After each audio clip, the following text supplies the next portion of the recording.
Are we going live? Yeah, we're going live. All right. Okay, so it's a little later in the day, and I'm gonna read Michael Palmer. I have this book. I have a few of his books. I've been reading him a while. Michael Palmer. He was born in 1943. He's an American poet and translator. He translates from the French. He went to Harvard, earned a BA in French and Comparative Literature. He has worked with contemporary dance since the 70s. Palmer's lived in San Francisco since '69.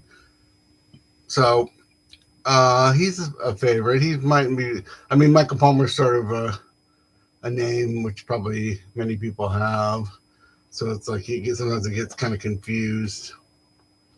But I used to I used to see him around San Francisco. I think he was teaching at the new college in the Mission, and I would see him at some cafe there. And I ask him what he's doing. He'd always say, "Yeah, I'm revising some poems and stuff." So he always, he would write these poems, and then he would constantly be editing them, changing things. As you can tell, like when I'm going to read a couple of these stuff. So yeah, he has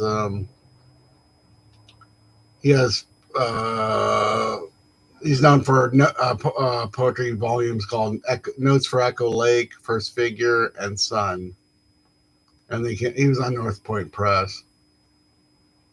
So he's kind of like he's like a poet known by other poets, I guess, in a way.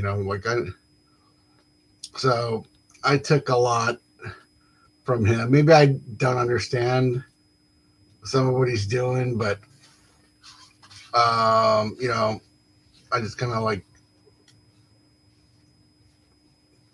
would like read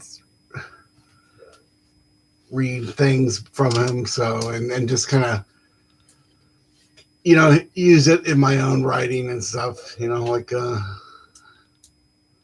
Especially the later stuff. When you read my book, The Analog Body, it's kind of like more evident I've read Michael Palmer, maybe the last sections. Okay, so this one's called Through Time. You are in for another surprise to Goodbye Best Chasm, cutting away to the left, a world curved above the green water, hummingbird with violet banded neck, so many brinks to balance and inspire, say, a Victorian haberdasher, relaxed and confident creature I would not perhaps not altogether trust, waddling up, no larger than a child's coffin, suspended at eye level, waiting for life to start. Yeah, he's gonna. I mean, it's almost like a one sentence poem, just kind of with just kind of shifts and just kind of just like just you don't know what's like coming next. Okay, so this is Notes for Echo Lake 6. And he quotes Augustine, the next stage is memory. A tree's streaming imitates light.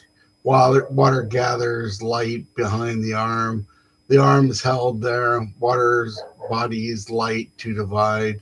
Light measures by resemblance. Water filters bridge as in left-handedness. Light alters it. Water patterns bridge against its step. Hills cancel redness. Body empties and divides. Body shifts pattern. Bridge. This river is called. Here, trees cancel bodies. Light sometimes marks. An angle occurs in selection. Here, trees are marks. Here, trees begin a cancel pattern. He sometimes hears them. Coffee is sent. Here, dancing is done in fear across rooftops. So yeah, he sometimes repeats things, and sometimes the verbs a little strange. He sometimes repeats things like two or three times. So let's read one more. How are we doing for time? Okay, Michael Palmer. Okay, this is called False Portrait. So he's kind of doing. Okay, she bends at the mirrored waist, is seen is visible to a given face, who drowned in the myth of a three crossing four. Twice we died in the Great Frog War, you, me, and Henry with his hand against the page, wondering what never to draw. He is growing red rings around his eyes. Our own recent photographs of those planets show far greater detail than ever before. She gazes at the face in the water. Jason hopes to find something there. Any number of coughs are calling. The water's body has stored up light. So yeah, I guess he has a lot of water in his poems. That's like his thing. It seems like this is from the stuff I've read here, but he's all over the place. I mean, there's like a certain kind of rhythm, and I mean, sometimes he doesn't like punk. There's no punctuation. Sometimes when in the second one I read, there was more like a prose poem, so there was punctuation there. And the prose poems will have punctuation, but his regular poems often don't have any punctuation at all. So yeah, Michael Palmer. I don't know if I totally understand it, but that's good because it just kind of inspires me to do something where I don't really, or I kind of lose the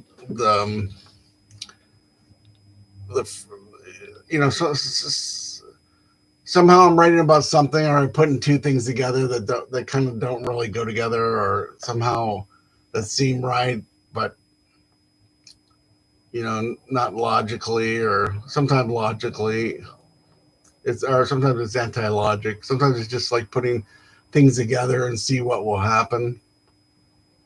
And that's all. Okay, so went too long. Michael Palmer, check him out. He's like I mean, Michael Palmer and Jack Spicer, definitely poets that are based in the Bay Area. Who is the other guy? John Tottenham.